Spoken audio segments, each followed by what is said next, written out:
Alrighty, AP World. Not really the way I wanted to start Unit 8, but hey, neither you nor I have control over the weather. I'm not going to go very far on this, but I want to get at least a little bit of a start going on it, and you'll want to make sure that you're getting it moved over into your notebooks so that we can potentially add a little bit more of it tomorrow, Tuesday. But I just want to get a little bit of a start going on this just so that we don't fall behind, okay? Cold War and decolonization are our two big overarching topics for Unit 8. And as I've told you guys, this one is going to go much, much, much more quickly than Unit 7 went. So we'll probably spend about a week and a half to maybe 2 weeks. I guess depends how many more snow days we have to get this one finished off. Leave us time for Unit 9, and then leave us some time to get ready for a test. Actually, we're going to start weaving in some test prep stuff. Actually, when we get back tomorrow, I'll even be talking to you about some test prep stuff because we are fully into the season now. All right. Anyhow, listen to me. Let's get going on this. All right. Okay, so setting the stage well, think about where we left off at the end of Unit 7. We had just finished off World War II, and, we have the entire world order has been completely juggled. All those old European powers are now going to be kind of relegated to a secondary status. And now you have the United States and the Soviet Union standing head and shoulders above the rest of these two superpowers. Where I'm actually going to spend a little bit of time here is talking to about some of the nuts and bolts. I don't know, this could have been in Unit 7, but oh well, they lump it over into Unit 8.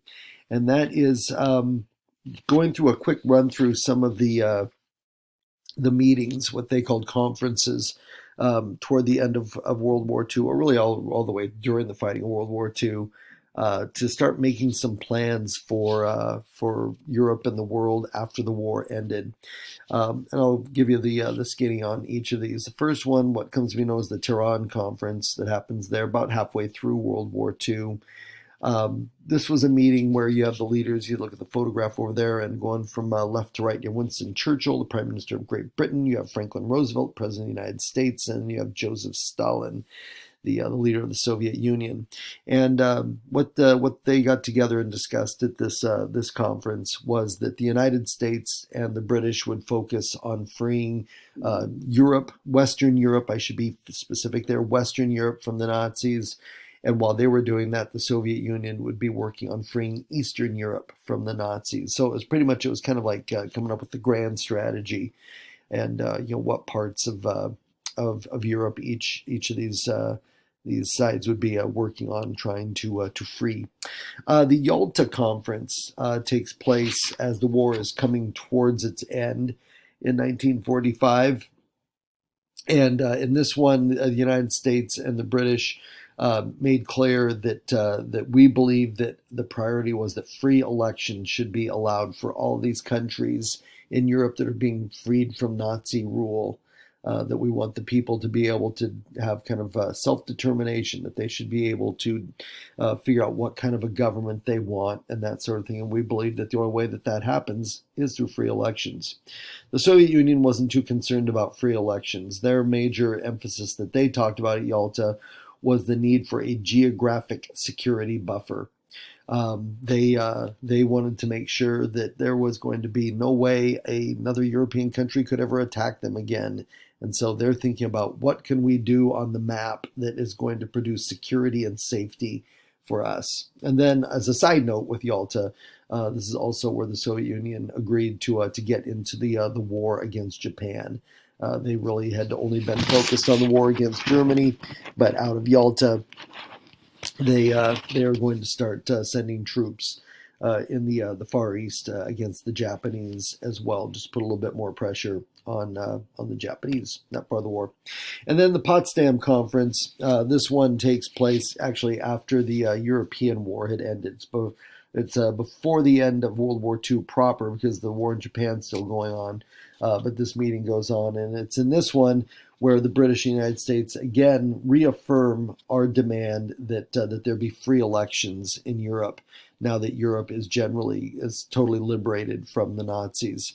The Soviet Union does not agree to that. They refuse to accept the idea that there might be free elections, and this is the first major sign. There had been other little signs, but this is the first major sign that there's going to be conflict between what had been, these three allies fighting together against the Nazis. That this alliance is not going to hold up the same way now that the war is coming to an end.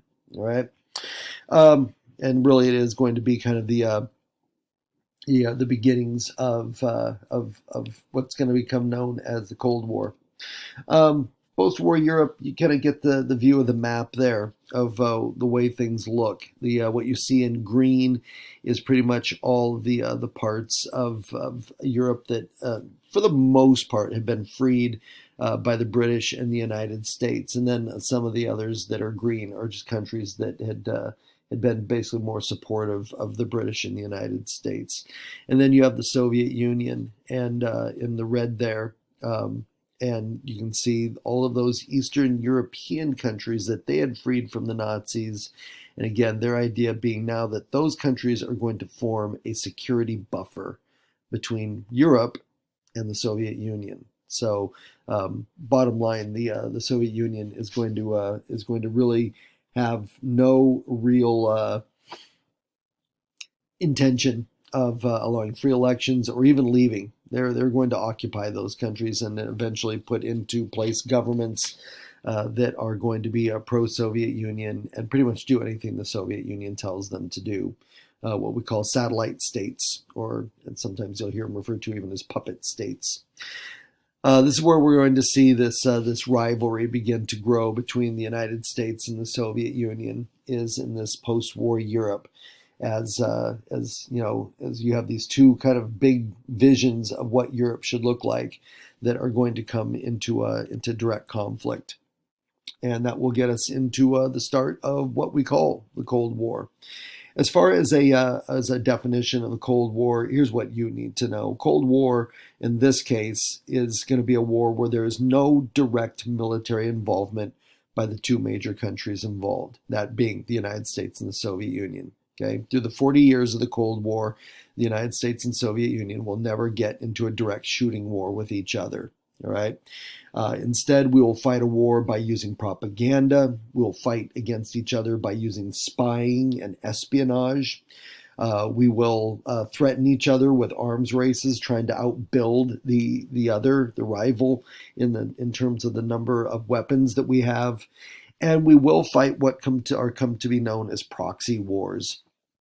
And these are wars where the United States will support a country, the Soviet Union will support another country, and those two countries go to war with one another with the support of the United States and the Soviet Union. So it's almost like we're fighting a war, one country removed.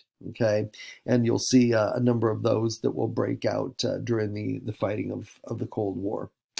Of course, a big part of the Cold War is going to be the atomic bomb, what people were referring to back there in the late 40s and early 50s just as the bomb. And this kind of casts a totally different kind of look over things because, here mankind has developed the technology to basically to destroy itself. And so the specter of nuclear warfare is always going to be hovering over the Cold War. And even myself growing up, always just knowing that if a war broke out between the Soviet Union and the United States, it would probably be a nuclear war and it would be the end of everything, of all of us. All right. Also, as part of this, we are going to see the beginnings of decolonization. And, the Europeans at long last giving up control over their colonial empires. A lot of this is going to have to do with the fact that, you think about World War II, and a big part of the motivation of fighting World War II was a fight for self-determination of peoples around the world to be able to determine or decide what kind of a government they want. The hypocrisy of fighting a war over self-determination while holding colonies and people, against their will is going to become louder and louder after World War II. It's going to be harder for European countries to justify, to ignore, that it's hard to fight a war over this and then still practice the opposite of it in your day to day when it comes to these colonies and these empires. Um, you also have just the fact, and I'll just throw this in here, the fact that both the British and French, especially, I mean, they are under heavy pressure by the end of World War II. They've been put into, like I mentioned before, they're no longer, kind of the big kids on the block. That's the United States and the Soviet Union. So they now have this second class role when it comes to the world stage. Both of the countries are very weak, very poor coming out of World War II, owing lots of money. They're militarily weak, even though they've won the war. It's still they're not in a good condition, and the people who populate the colonies themselves, they're not blind to this. They see that the entire world has changed at the end of World War II, and that they see that opportunity is definitely something that they have to take advantage of. Um, just what can we say? The world is a different place. All right. All right, we'll shift gears here and focus a little bit on the Cold War itself. And I think I'll just take this through this slide. I don't know, maybe one more. Like I said, I'm not going to go crazy on this. 1945, the end of the war, the United Nations was chartered and became official. This is going to replace that old League of Nations. And the UN, because the United States is going to be the biggest force behind the creation of it, the UN will end up being a much more successful organization dedicated to maintaining or creating world peace. And so pretty much every major country and most minor countries of the world are going to join the UN, and really this is something that plays a critical role up to this very day in trying to maintain peace. Obviously, it hasn't solved the issue of warfare and conflict, but the UN is going to be far more successful than the old League of Nations had been.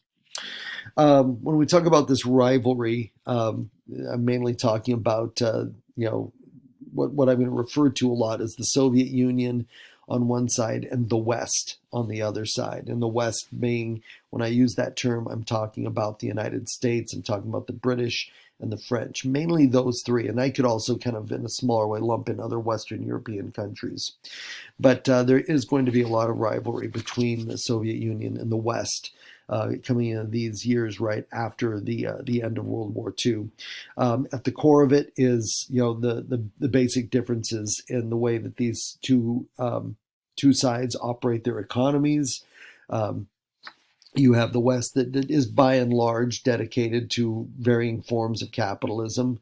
And just the whole idea of creating businesses and making profits and making yourself rich and that sort of thing, and that compared to communism, which I mean, again, its ultimate goal of worker control of everything and everyone being more or less kind of equal. No one's rich, no one's poor, everyone gets just what they need.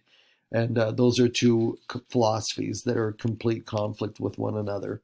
And then also you have differences in how the West is governed compared to the Soviet Union. Joseph Stalin does run the Soviet Union as a full authoritarian. I mean, he runs it like a dictator, whereas the West, is in support of free elections and whichever. I mean, basically a majority rule kind of an idea. And so you also have those rivalries that come in when we look at the differences in just politics. You're also going to have these international conflicts that are breaking out as part of the Cold War. Some of this conflict is going to have to do with those satellite countries I referred to in that map on the prior slide, and just the idea that these Eastern European countries, that the Soviet Union, in effect, is not leaving. That these countries were invaded by the Nazis in the late 30s, early 40s. The Soviet Union came in to quote unquote free those countries from the Nazis, but then didn't leave. And then when they do leave, what they leave in their place is a completely Soviet-controlled government. And so most of these Eastern European countries will have communist governments, and most of them are going to be directly controlled by Moscow. And that's where we get that idea of either satellite states, satellite countries, or that's the other little illustration there on the left side, puppet states kind of comes into play. All right. Yeah, man. Let's see, world revolution. There is this idea that the Soviet Union believes that the victory of communism over fascism in World War II is a clear sign that communism is on the rise, and they're also looking over to Asia and seeing that with the end of World War II in China, that the civil war between the nationalists and the communists is being revived, and the communists are committed in the communists and Soviet Union are committed to this idea of world revolution, that they need to be aggressive in the spread of communism. Now they see that they've been able to establish it in Eastern European countries. They're going to support the Chinese Communist Party in China, and they're working towards a goal of what Marx had written about, which was an entire world under basically one government, or really ultimately no government, as people shift into pure communism. So that's kind of what their goal is. To push back against that is the United States and the Western policy of containment, and that is pretty much kind of like the little illustration shows there. And that is that the West, led by the United States, is going to do everything in its power to hold communism only where it's at, and not to allow it to spread any further. And so, kind of like the little political cartoon there indicates, you got Uncle Sam creeping over to isolate the little Russian bear down there, and to make sure that these other parts of the world are kept free.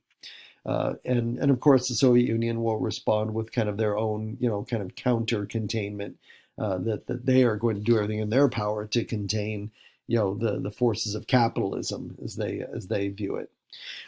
This will end up resulting in, oh, well, there you go. There's I was just a little ahead of myself. There's the old Soviet bear telling Uncle Sam, stay in your own lane. But this is going to result in a couple of American-led, I guess, initiatives, we'll call them. The first one, the Truman Doctrine, comes into place in 1947. And this is where the United States publicly announces that we will provide military equipment and weapons to any country that is fighting against communism. We're not going to send troops, all right, but we will supply military equipment to anyone who finds their government under attack by communists and are trying to prevent a communist takeover. The Truman Doctrine pretty much saying, you just look to Uncle Sam and we will help you out. The Marshall Plan, also in 1947, is a U.S. program to invest $12 billion into the rebuilding of Europe. Europe is pretty much a just trashed and destroyed continent by the time World War II ends. And this is the United States saying, we're going to be the ones to guide the rebuilding of Europe. And so they offer to any European country, the offer of money to help with rebuilding. Of course, those Eastern European countries under Soviet control will refuse to participate in anything having to do with the Marshall Plan. But the Marshall Plan will be very, very successful in, number one, rebuilding Europe, and number two, building some really strong relationships between those European countries and the United States. A lot of those relationships that exist to this very day. All right. You'll also have, as part of the Cold War, you'll have what is known as the space race.